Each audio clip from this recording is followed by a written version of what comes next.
સ્વાગત છે બધા વિદ્યાર્થી મિત્રોનું. આપણે શીખી રહ્યા છીએ ગુજરાતી ટુ ઇંગ્લિશ. ગુજરાતીમાંથી વાક્યોને અંગ્રેજીમાં ફેરવવાના, જેમાં આપણે સાદો ભવિષ્યકાળના વાક્યો બનાવીશું, જેની અંદર આ વાક્ય રચના અથવા તો આ વાક્ય રચનાનો ઉપયોગ થશે.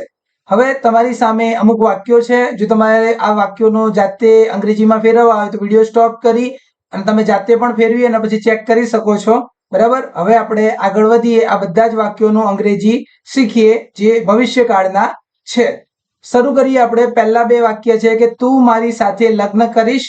પહેલું વાક્ય છે તેનું આપણે ઇંગ્લિશ કરીએ, વિલ યુ મેરી મી. બીજું વાક્ય છે હું નવી ભાષા શીખીશ, I will learn a new language. બરાબર. ભવિષ્યકાળના વાક્યો છે આપણી સામે. હું ઘરનું બધું કામ નહીં કરું. બરાબર. બધા જ ભવિષ્યના વાક્યો છે, ના પાડવાની છે. તો I want do all the housework. બરાબર. will not નું શોર્ટકટ છે want. I want to do all the housework. શું કાલે તડકો રહેશે? will it be sunny tomorrow? will it be sunny tomorrow? શું કાલે તડકો રહેશે? આવતીકાલે વરસાદ પડશે. આવતીકાલે વરસાદ પડશે. it will rain tomorrow. it will rain tomorrow. એના પછી તમે તેને પછીથી મદદ કરશો. You will help. You will help him later. તમે તેને પછીથી મદદ કરશો. You will help him letter.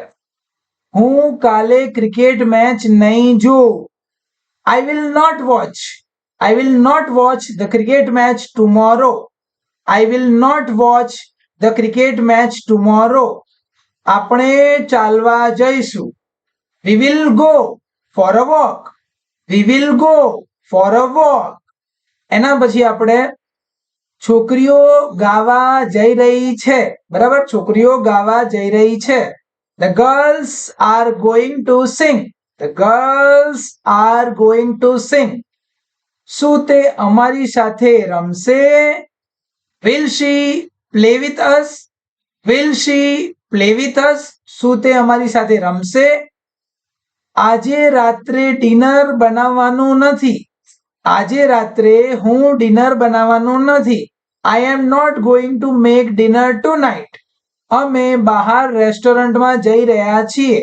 V are going out to a restaurant. છેલ્લું વાક્ય, તે તમારા માટે તમારી બેગ લઈ જશે. She will carry your bag.